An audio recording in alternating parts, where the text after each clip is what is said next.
What's going on, guys? BossOP6 here, back to another video, and today I'm here to do my AEW Dynamite review. We're at the Fight for the Fallen special in Worcester, Massachusetts, and I don't know really how to feel about this show. The show felt like a tale of two halves. There was some really good stuff, and then there was stuff as we're doing this now.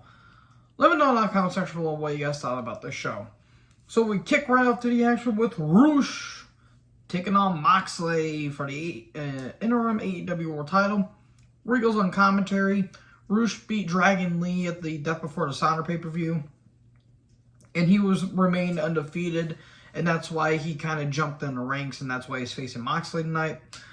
Roosh attacks before Moxley gets in the ring.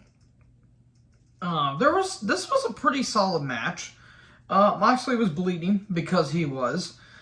There was a pretty cool German suplex. Roosh was being a really good heel, aka my good buddy Matt's favorite wrestler. He hates Roosh. I don't know why. I actually really like Roosh. There was a King Kong lariat, but then Roosh does a German suplex. That was pretty cool. Belly to belly into the turnbuckle. Ouch. Moxley goes to the top. Referee gets distracted. Andrade interferes. Then the Lucha Bros come down, straight jacket suplex, but a kick out. Roosh tries to go for more offense, but in the end, the paradigm shift. But oh no, it's a kick out. He kicked out of the Death Rider. But in the end, Moxley puts a sleeper on, 1, 2, 3. Or, well, not, yeah, he pinned him while he was in a submission, because that makes sense. But Moxley wins with a sleeper. There you go. Pretty damn good hot opener to get the crowd up.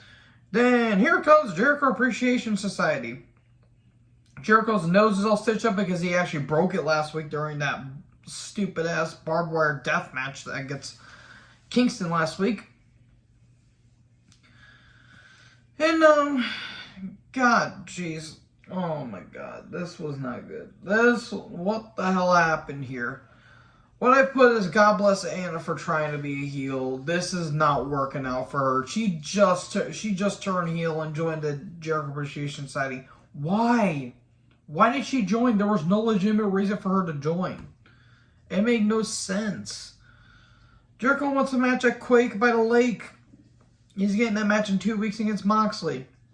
Moxley says he hates Jericho and he's tired of the sports entertaining bullshit. And he says, you and your goons always pack the bags for you. How about you fetch your own bag? I do like how Angela Parker said that appreciate us, AEW Universe, get it, because acknowledge me in WWE Universe or AEW Galaxy. I apologize. That was kind of clever, I will admit. But he says he wants the man that wowed all of us back in the 90s. That's Super Jacob. He wants Lionheart. Okay. Don't know how that's going to happen because Jericho really hasn't been that impressive in the past 2-3 years in terms of athleticism. He's getting in shape, good for him, but that doesn't excuse all the bullshit he's done. By the way, this ain't going to be the last of Jericho tonight. So Dante Martin's backstage and he talks about how Sammy gets to be on vacation, eating grapes and getting his feet rubbed while Martin's busting his ass every week. They're going to be having a match later on. Then Starks has a pretty funny video package. And then we get Danhausen versus Ricky Starks for the FTW title. It was a match that certainly happened. The bell rang and then the bell rang. Look, Danhausen is more of a gimmick than a wrestler. As a wrestler, he's average, I guess, but he doesn't really appeal to me. If he appeals to everyone else, good for him. It's just the gimmick's a little too out there for me. It's not like one of the worst gimmicks ever. It's just a little too far-fetched for my liking. But in the end, Starks win with the spear, 1, 2, 3. Then he grabs the mic, he says, no, I'm not done with tonight. I want another opponent. And here comes Hook to a massive pop. Hook shows up, and then we get an FTW title match. Right then and there. It goes on for a little bit with a couple suplexes, but in the end, a counter into the Red Rum, And Stark tries to get out of it, but no hope. Stark taps out, and we have a new FTW champion, Hook. Okay, I wasn't expecting that to happen, but good. I mean, good for Hook, I guess. At least they're doing something with him, even though the FTW title hasn't been shit since 98, 99. I forgot when that title actually got unified with the world ECW world title. I think it was in 99, I'm pretty sure. Yeah, because I'm pretty sure Sabu fought Taz in a unification match, and I think Taz won or something like that. But I also do want to mention that JR was on commentary. He didn't do bad. I just wish they could have stuck with the, JR comes in at the second hour format, because they were really doing good. JR, he's only got so much time left before he eventually decides to call it quits, because let's be real, guys, JR doesn't really have a lot left, and he did call some good spots, but there was other times he wasn't really giving a shit, and to be fair, I don't blame him for some of the booking decisions, but I really wish they should go back to JR comes in at the last hour format, because that was really working. Have Excalibur, Taz, and Shivani call the first hour. JR comes in the second hour, because that really, really gives him time. He can call the big matches and, talk how great the main eventers are and all that stuff. That's just my personal opinion. So anyways, we come back from break, and Starks is in the ring, and Hobbs is there. And Stark says he feels lost. He's no stranger to losing. He busts his ass every day and deserves to be here and talk to the fans. Really good promo by Starks. And then a knife right through the heart. Hobbs attacks Starks, hits him with a pretty big spine buster. Okay, there's the breakup of Stops and Hargs. That's so stupid. Okay, Powerhouse Hobbs is going to be on his own now. That'll be interesting, but I like to see what they were doing, because Ricky is a hell of a talent, and Hobbs is a pretty good big guy for his size. So, Acclaim cut a promo on the Ass Boys. Then we get Dante Martin versus Sammy. Battle of the Flippy Shit. It wasn't dull. It's just Sammy just annoys me. And Ty Conte, a.k.a. the Human Moped, she's just an annoyance I cannot stand. Sky Blue. My goodness, Sky Blue tonight. She was in Dante Martin's corner. Dante Martin. Holy hell, you want to talk about a guy that has springs in his legs? This guy was flipping shit out of thin air. He was defying physics for no reason. There were some cool spots, but in the end, GTH, Sammy wins. Then Sammy and Ty set Dante up for 6:30, but Sky intervenes, and then Jay comes down. They're beat down on her, or a beat down on Sky. And then Kingston, Ortiz, and Ruby come down. And there you go. It's going to be Ruby versus Anna Jay on Rampage. Garcia's backstage. He's talking about his match against Bryan Danielson.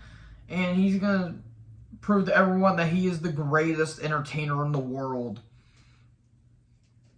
And then we get a parking lot segment between Lethal Dutt and the big tall motherfucker, a.k.a. Satnam Singh.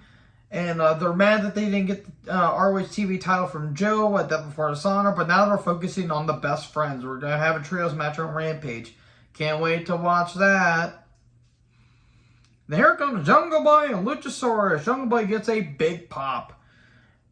Wow, this was certainly a promo. This is probably Jungle Boy's best promo, because he was having a time. He was calling Cage everything but a child of God. He calls Cage the biggest pussy he's ever seen in AEW, and he mentions how Cage recently got a divorce from his wife. That was some good stuff. I don't know if Cage actually got a divorce. I might have to look that up, but that was some good stuff. And then he talks about how he had to bury his father 3 years ago. Very good stuff by Jungle Boy. And then Cage shows up on screen while Jungle Boy is still talking, and Cage is talking to him and say, "Hey, I'm up here. And then Jungle Boy finally stops talking. And he mentions how he talks about Jungle Boy's father. Kind of the same promo stick from Christian Cage. But in the end, he says Jungle Boy is going to be next to a body bag. Oof. That was, yikes. That was some good stuff, though. So, the Bucks are backstage. And Cutler's like, well, AEW just announced there's going to be some Trios Championships. I think AEW has a problem with too many belts. You want to piss on WWE for having too many belts? Piss on AEW more. Because, good lord. Because they have the entire Ring of Honor catalog. They have the AAA Tag Champions. They have the FTW Championship, All Elite Championship, TBS Championship. I know I said it already. The Interim World Champion, the Tag Champions, the TNT Champion. There's so many titles that they have. It's unbelievable. But the Bucks are there because they're just there. And then Paige shows up. It's Paige's birthday today. Happy birthday, Adam. And then Dark Order show up to celebrate Hangman's birthday. And there we go. That was kind of pointless. Speaking of pointless, Nice and Sterling took on Swerve, Lee's barred from ringside. Okay, it was a match that happened. Swerve was over, or at least that was something. There was some pretty brutal knee strikes from Nice, but in the end, Swerve pinned Sterling 1, 2, 3. And then Keith Lee looks like he was taking a nap backstage. And Josh Woods is there. Sign me up. Sign me up. Josh Woods is fucking awesome. I don't care what anybody says. That guy is a talent. Just watch his stuff in ROH. Just watch his stuff in ROH. The guy is absolutely golden. And people are like, who is Josh Woods? Look up Josh Woods in ROH and you will thank me. Yes. Please sign him. Please. This will be amazing. And then Nice attacks Swerve, and we're possibly going to get a tag match for the tag titles. Hopefully. If Josh Woods signs to AEW, give him... Give me Woods versus Moxley. Give me Woods versus Danielson, please. Please. That would be awesome. I don't know if you guys can't tell, but I'm a big Josh. I'm not a big Josh Woods fan, but I'm a fan of Josh Woods. House of Black video package. They're trying to get Miro. They're trying to recruit Miro. And King says he attacked Darby because he wanted to, and it's gonna be Brody King versus Darby Allin in a coffin match. Okay, that will be pretty violent, considering that Darby is gonna be tossed around like a sack of potatoes. Then we get highlights of Pac defending the All Elite Championship. The title does mean absolute dick, but at the same time, I mean, it's all Atlantic, so I guess he's defending it everywhere, so I guess it kind of makes sense, but that title has meant nothing. It's just a house show title, basically. And then we get a highlight of Rosa fighting in Japan. And then we get the AEW Women's title match between Thunder Rosa and Miyu Yamashita.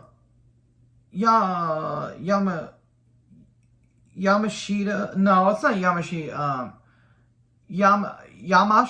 Yamasha? I think that's how you say it. I apologize if I butchered that name because it sounded like it was about to be Yamashita, but apparently that's not it. It's Yamasha for some reason.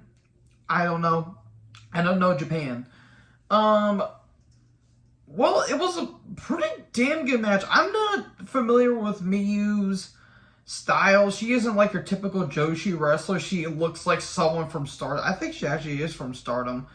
There were some pretty brutal kicks. It was a good match. I just felt like the crowd didn't give a shit because they didn't know who was fighting besides Thunder Rosa.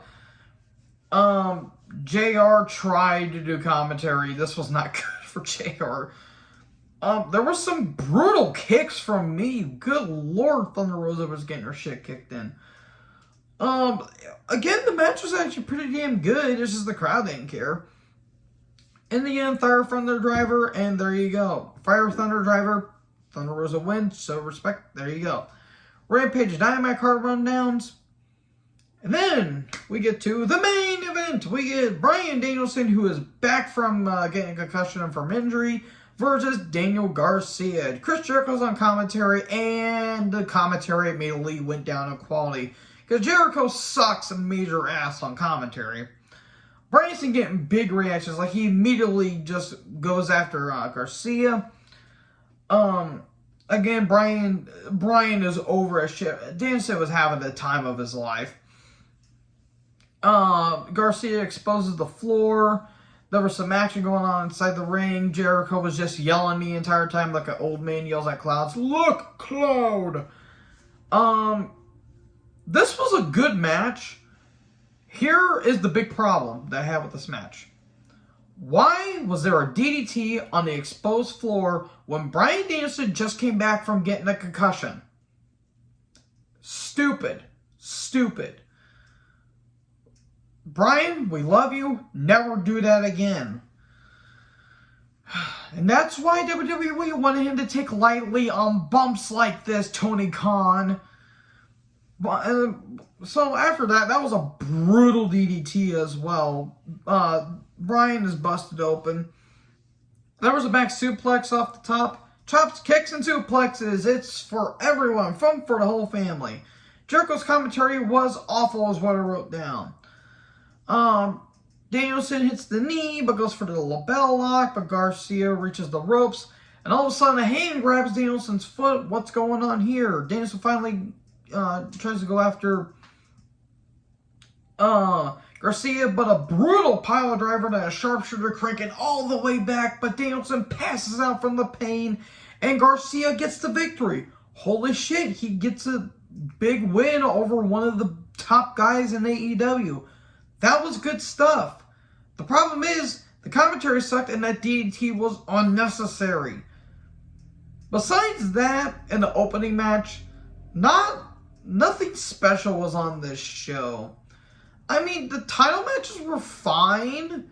They were just kind of there. It was kind of few, far between. But anyways, I'm kind of anticipating what Rampage is going to be offering this week. So anyways, what did you guys thought about the show in the comment section below? Make sure you guys like, comment, subscribe, tap the little bell for more notifications.